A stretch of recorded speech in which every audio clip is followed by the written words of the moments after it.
Hello and welcome to another TBR Roundtable. My name is Patrick Heffernan and I'm the practice manager and principal analyst for the professional services and IT services practice here at Technology Business Research. And we've been doing these roundtables as a way for the senior analysts to get together and talk about issues that are coming up both within this pandemic of COVID-19, but also where we see things going in the future. So we did one roundtable already, speaking with my colleagues Brian Baker and John Costas about the federal government-centric IT services vendors, those IT services vendors primarily serving the US federal government IT space.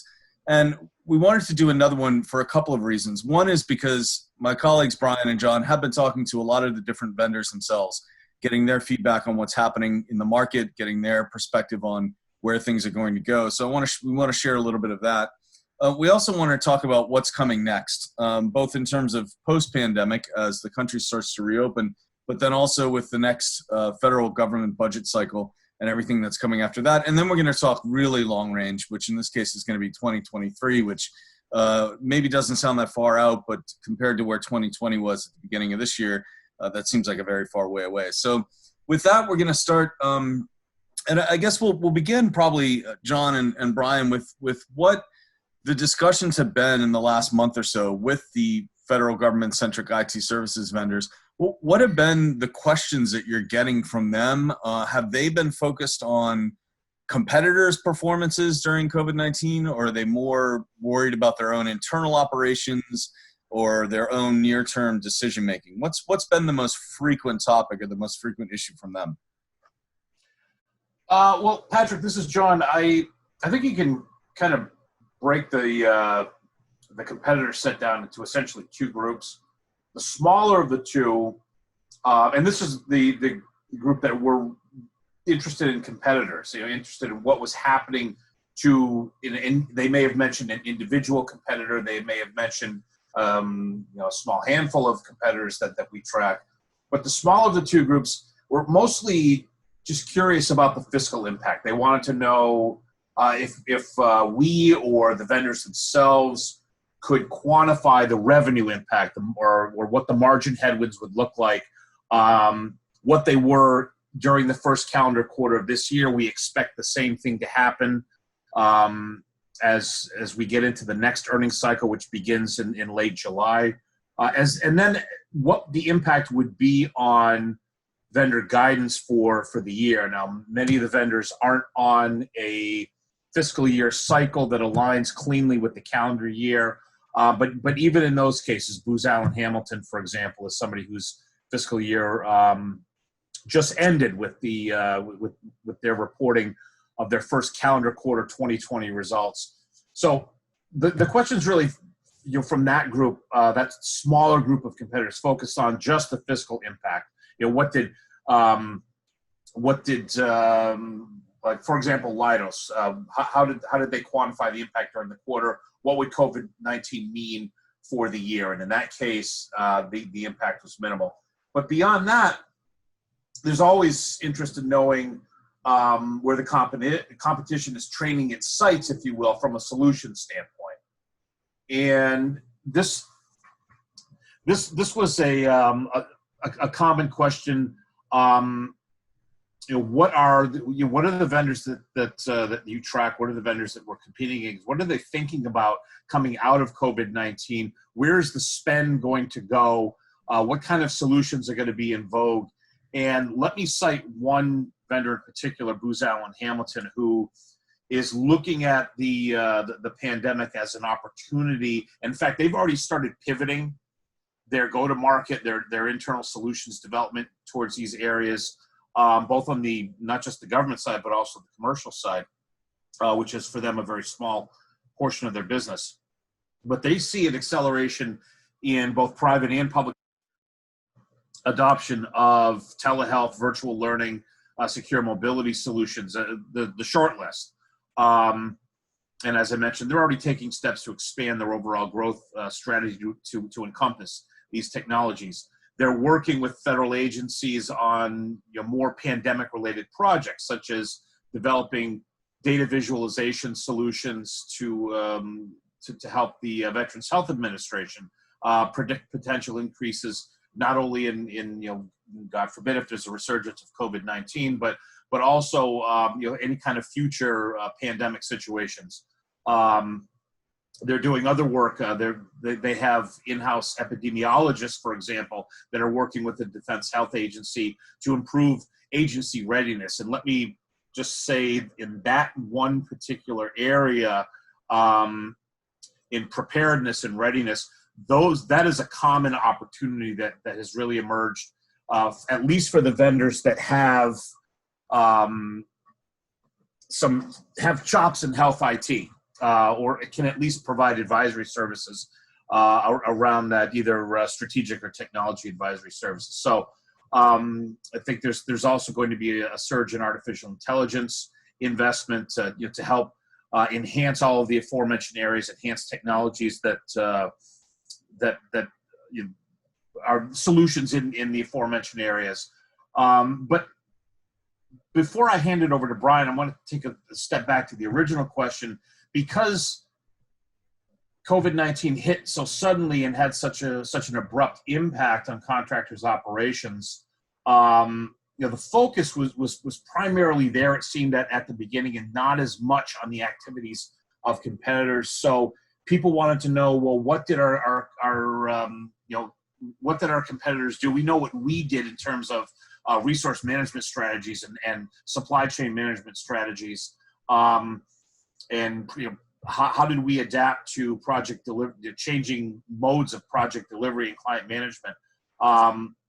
So it seemed as though and they were asking the questions not so much to understand how to gain a competitive advantage over their peers, but did they do anything any differently than we did? Okay, to manage the challenges internally. So, Brian, do you have any additional comments? Yeah, I was going to mention that beyond the, what's the immediate fiscal impact, and then what are the opportunities coming down the pipe? I think resource management, like you just mentioned, is definitely the third, probably most popular conversation that we've been having. And it was interesting too. A lot of the vendors reacted differently to it. For example, Khaki did. They turned a 30,000 square foot non-classified facility into a temporary SCIF in 9 days to get a good portion of their classified and cleared workers, back to work and make sure that there was continuing effort and no national security or any other issues like that came about. On top of that, 70% of their whole workforce was working from home. They also have a significant UK presence, and they were at 100% remote work very quickly. And other vendors didn't necessarily do that, consolidating square footage and things like that. But others did similar strategies. That's really been the biggest talking point besides the other two that you mentioned, John. So I have to say, I've heard a lot of stories from a lot of different IT services vendors in the commercial space in their reactions to COVID-19 and the ability to stand up their workforce remotely, almost overnight, taking 1,000 people over the weekend and making them all work from home. I've heard about responding to an RFP from a ministry in a matter of a day, a 24-hour RFP. The idea of setting up a temporary SCIF in 9 days, to me, just sort of goes against everything I think we all thought was possible in the federal sector, in the government sector, in the classified sector just a couple of months ago. So it's kind of amazing. John, I want to come back to one thing you said. You said, what solutions are going to be in vogue in the coming years. Did you get a sense from all of these conversations that some of these vendors were going to be scrambling to be able to have the capability to address all these? Because you mentioned a whole long list of solutions. So do you think, I'm sure everybody is at a different place, but were there certain vendors that you got a sense had a lot more work to do to be ready to provide those services and those solutions? Yeah, I think the most mature vendors short list really comes down to in the health IT area. Leidos is they've identified healthcare IT as a strategic growth market. I put Booz Allen in that category as well, although they're more advisory focused, but they do have growing technical capabilities, and they are one of the leaders in our benchmark. So that's on the one side, but the folks that are probably going to have to play catch up, if they want to, somebody like a Raytheon, who is much more focused on the classified and space domain, and Northrop Grumman's former information services and technology services group. I mean, their focus has also shifted more in the defense and classified area. So they would have to want to, even though Northrop has operated the last I looked, it was roughly a $300 to $400 million a year health IT business, but it's really niche focused on just a handful of, or if not just one agency client.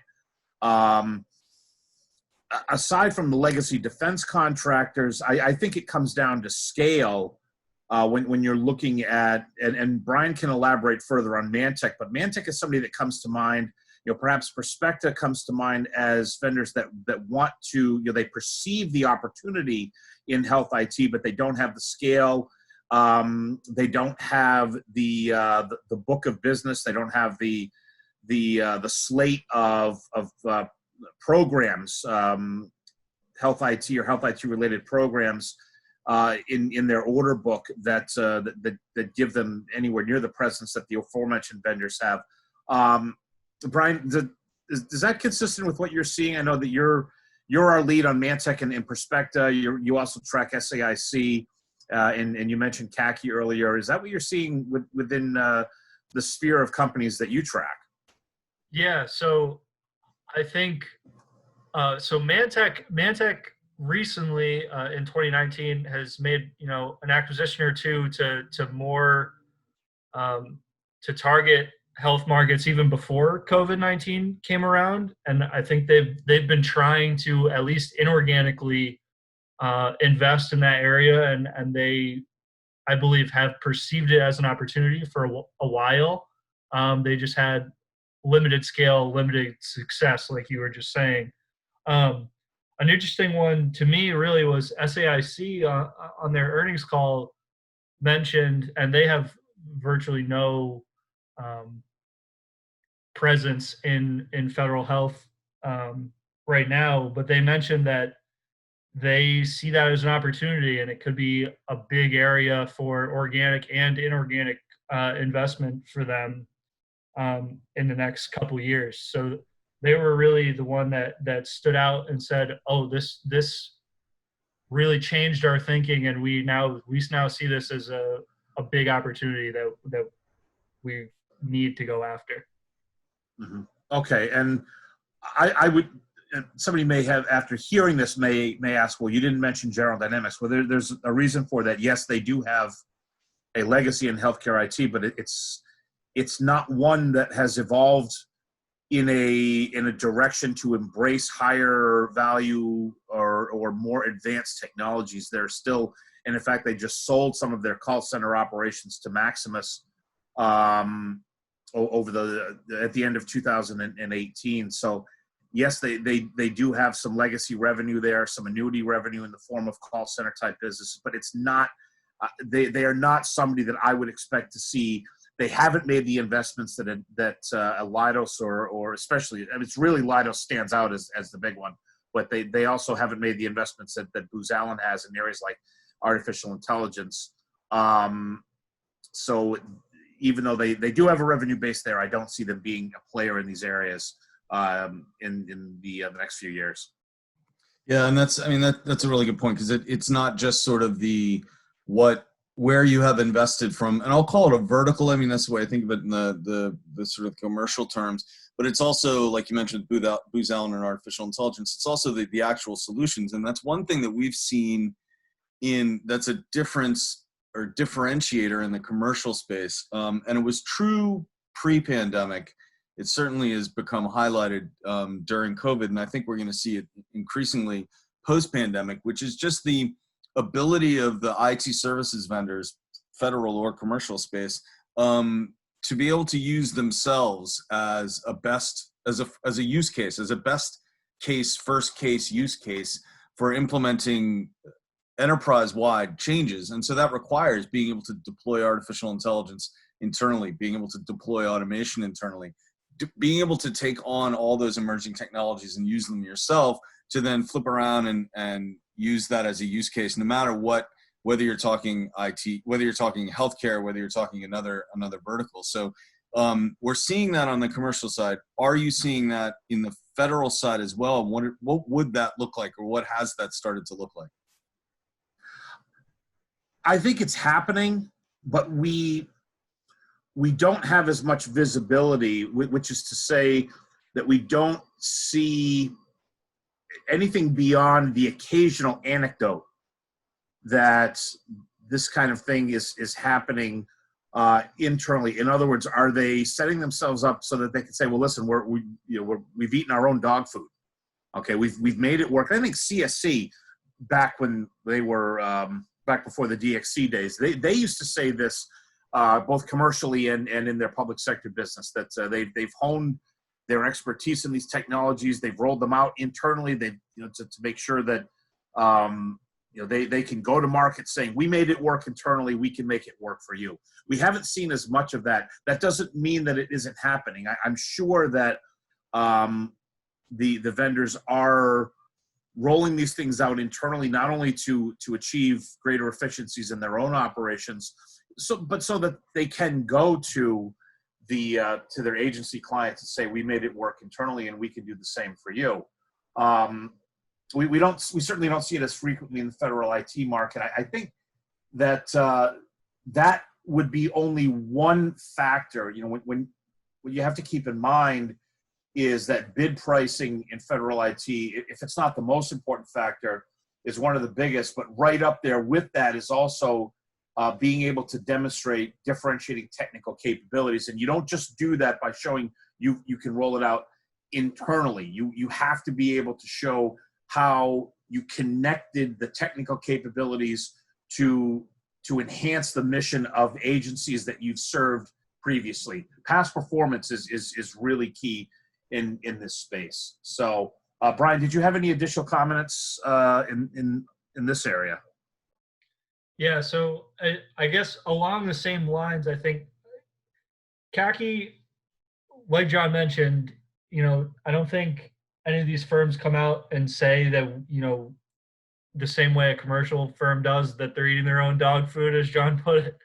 And I think part of that is also, the solutions that they're selling. For example, CACI sometime last year made a Internet of Battlefield Things solution. That's not something that they can roll out internally. It very much applies to the federal government's mission abroad and in the battlefield. But CACI does stand out as a company that has been taking some other commercial best practices and applying it to federal much more than some of their competitors. For example, they've recently stated a big priority investing in their own IP and R&D before the government puts the money behind it. So that's really a much more commercial approach to selling in the federal government, as opposed to waiting for the government to sponsor their IP, and that gives them more control, but it's also a little bit riskier of a play in some ways. And they've done, they're starting to apply some of those more commercial best practices to the rest of their business as well, hiring and other resource management things. Yeah, and Brian, I'm glad that you mentioned the resource management area, because that is one area that I believe the vendors have received questions from their agency counterparts. Specifically, how have you dealt with the pandemic from a resource management standpoint, and especially from an IT enabling? How have you had to change your IT related or your resource management related IT strategies and systems and infrastructure to accommodate the shift to telework, or how have you had to make, what changes have you had to make to secure more edge computing, and can you do the same for us, because we're facing the same challenges with respect to resource management.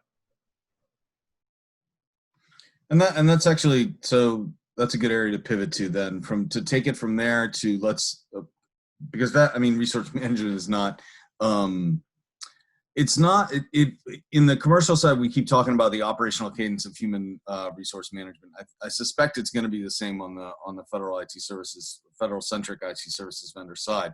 But what has a huge component on that, of course, is looking at what's going to happen with the federal IT budgets, what's going to happen with the federal budget overall. But really, what's the implication going to be? What are the downstream effects of a new budget or a revised budget, wherever we're going to end up in the next couple of years? So you want to maybe talk a little bit about sort of what were the questions that you were getting with respect to where the federal budget's going to go, what kind of impacts you think you're going to see near term and then maybe in the next couple of years with respect to federal budget on these vendors in particular? Yeah, the questions were already looking further ahead than fiscal 2020, federal fiscal 2020, which ends September 30th. And the sole reason for that is because the federal budget for fiscal 20 is essentially set and has been for several months. And even portions, especially the vendors that have locked in large scale contract wins. I mean, they have the visibility now extending out not just to 20 and 21, but even 22 and 23. The sector has been pivoting as IT modernization has become more in vogue and more in demand. And as it needs to be done to scale, these contracts have gotten bigger and bigger, and it really behooves the vendors that can deliver to scale. And it also then provides them the ancillary benefit of having that visibility, 1, 2, 3 budget cycles down the road. So the questions for us have been, well, what are we seeing happening beyond that? Because with the trillions that have been spent on stimulus, on economic stimulus, on or other areas such as supporting the supply chains, supporting the defense and aerospace contractors, expediting payments to their contracting base. Eventually, these pressures are going to come back to bear in the budget process. We may see some of it. The sense that I'm getting is that we won't really start to see it in the fiscal 2021 budget cycle. It may start to bubble up more so in 22, but 23 may be where it really begins to fully emerge. Where we might start to see more of a diversion of federal budget funds away from the defense and intelligence sectors and to areas, as I mentioned before, public health preparedness would be kind of an all-encompassing term to capture that idea. The DoD has right now has an unobligated balance north of $100 billion that can offset some of the defense spending cuts over the next year or two, and perhaps even through the first year of a more austere spending environment. But eventually, there will be a shift. So the vendors have kind of a 2 to 3 year runway to work with. But as I mentioned earlier, some of them are already pivoting towards these areas. Health and human services, for example, where a vendor like Leidos is very, very well entrenched. Where a vendor like Accenture Federal Services, partially through its strong relationship with Leidos, is well entrenched. There's the expectation that there's going to be more budgetary dollars allocated to agencies like HHS and others, but the time frame is generally, the general thinking is 2022 or 2023. So. Brian, any thoughts on that from the feedback you got from all these conversations? No, I think I'm not much to add to what John said, to be honest. I think he pretty much nailed it. It's always tricky too, because I mean, when you look at it from the public sector side, I mean, like trying to anticipate client needs, it's such a different, it's a beast that moves at a different pace than on the commercial side, where client needs and client demands can change so much more rapidly. But that doesn't mean that the dollars are necessarily bigger. It just means that the changes are more frequent. So I'd be curious how much our thinking right now in June of 2020 is different. And with that, so one last question, wrap up this roundtable. So let's head to, you mentioned 2023, John, a couple times. Let's look at the third quarter of 2023, and I'll throw a couple of questions out there and you can decide which one you want to answer, but which vendor that's in the current benchmark is going to be the one that surprised you most over the last couple of years? Or which vendor is going to be the largest vendor just by sheer revenue? Or maybe, which is the vendor that's going to, you may not want to speculate on this, but just not be in the benchmark anymore by 2023? Well, let me answer that by beginning with a quick view of the solutions that right now are driving IT investment and are going to continue, and irrespective of what happens in the defense and intelligence side. I mean, there's still going to be modernization initiatives there that will continue.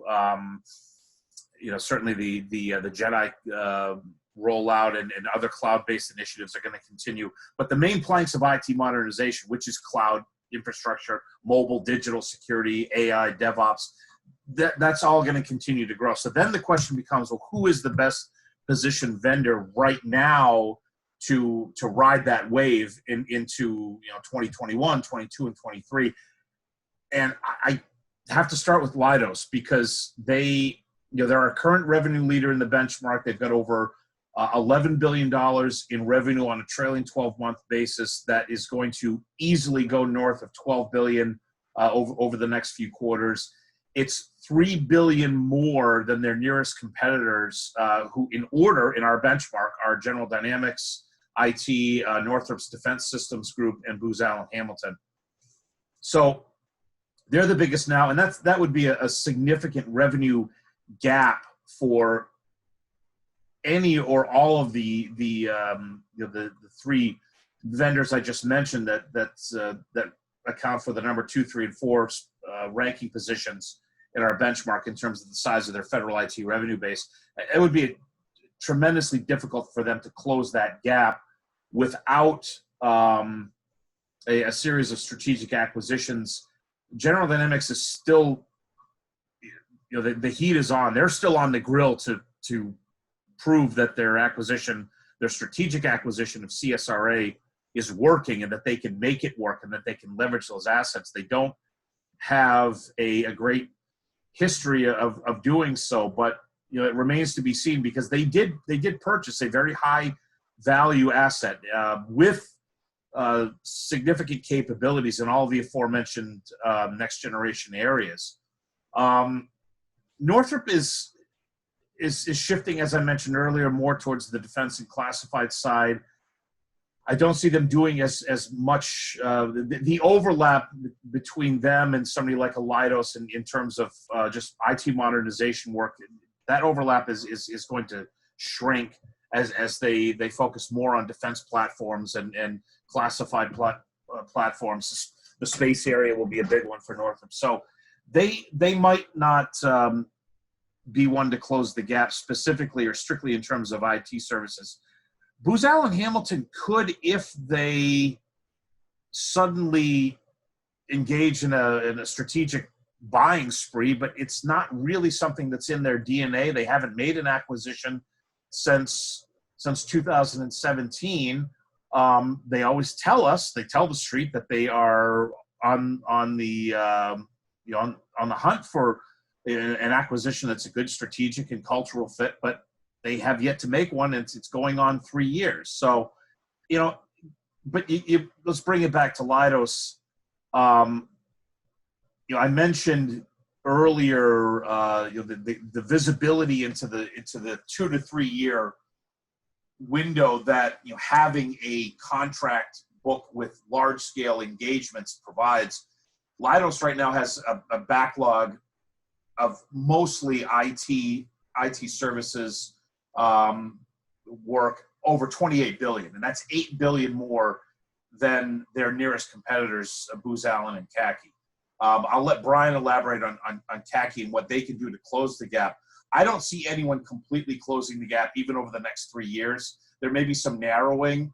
Leidos may run into a little bit of trouble with their exposure to the aerospace sector that the purchase of the L3 security and automation businesses provided, but I really don't see anyone, especially now with their added capabilities in R&D and advanced weapon systems. They're going to be the integrator of choice there.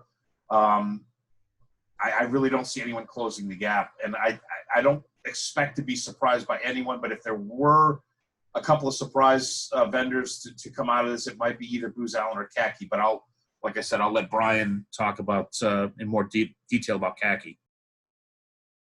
Yeah, so CACI, I tend to agree with you. I think in terms of who's the largest, my gut tells me it's Leidos in the third quarter of 2023. CACI maybe has an outside shot at getting there, though, just because of their history of M&A. Six purchases in the last year. I could see them, making a big splash if the right opportunity came along for them that could, help them close that gap. And they have a lot of momentum right now with the purchases they made in 2019 and organic growth, especially around R&D, IP. I think they have a lot of opportunity ahead of them. I do think it would be really hard to close the gap with Leidos. Patrick, you mentioned who do I think might be the biggest surprise. I think Perspecta might fit the bill there. Right now, there's kind of a dismal outlook for them. They lost the engine recompete to Leidos, which was 19% of their total revenue. That's a pretty big hit to overcome. But they've made a couple tuck-in purchases focused on their R&D capabilities with Perspecta Labs. And I think if they can successfully pivot around those capabilities and really begin to grow outside of legacy programs like Engine and really focus toward that next generation technology area, they might surprise some people by the third quarter of 2023, even though the next year or maybe two are going to look pretty bad because of the loss of Engine.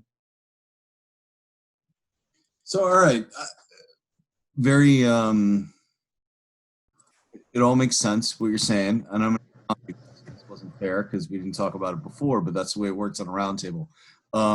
Completely fair. Got where you're coming from on all of that. Understand it. Tell me about the hyperscalers being disrupted, the cloud and software players, really the cloud players like AWS, Microsoft. Are they going to be are they going to be in your benchmark in 2023? And if so, what would you imagine them looking like? And I know that's a totally unfair question, but let's end with that one. Well, I need to ponder that a moment. But will they be in the benchmark? It's possible. Of course, we'd have to have a lot more visibility into what their federal business looks like. And even though they have made inroads, it's been mostly from a software standpoint, right, or just a solution standpoint. They don't have they're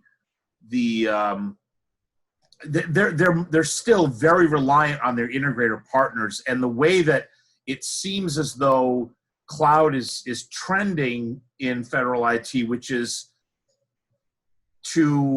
I think the preference is gonna even though JEDI was kind of a sole source I think that they're going to end up breaking up the cloud rollout between the cloud infrastructure players and the systems integrators.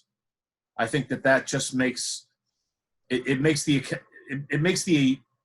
helps the less experienced in the federal market players like the AWSs of the world, because they don't have the same knowledge, the same experience with the rules of engagement, if you will, in federal IT that the federal integrators have. So they do need one another, and there's going to have to be a lot of interplay between the two, and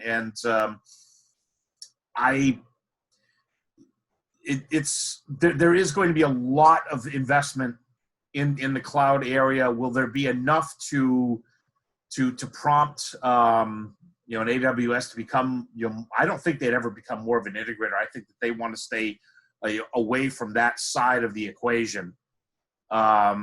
If they become dominant enough that it warrants us tracking them more closely and adding them to the benchmark, I'll do it. But at this point, I don't see that happening. But a lot can change. Yeah, we didn't expect a pandemic either, so a lot can change. Brian, any speculation from you on that last point?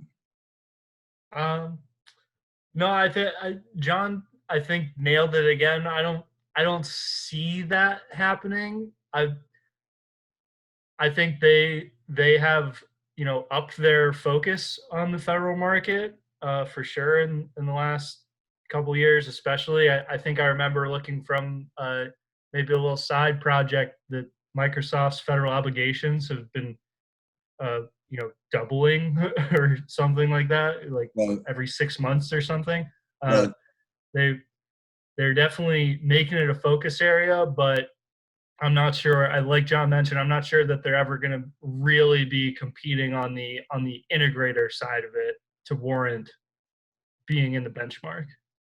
Yeah, I understand that. I guess part of my question around that comes from, I can recall a couple of years ago, probably a couple of years ago, meeting with some of the different Big Four consulting firms and talking about Microsoft as a technology partner to them. And there were all kinds of plans as to where they were taking that relationship. And then fast forward to last week, and we were on a call talking to a customer, an enterprise customer, about sort of digital transformation. And one of the vendors that he brought up was Microsoft Consulting Services, and saying how, Microsoft's own consulting arm was a player in digital transformation. So going beyond just being a technology partner for the consultancies, but becoming a competitor as well. So I think the speed at which with which those vendors can move may still surprise us, even in a space like the federal space. So we'll see if by 2023 where things stand.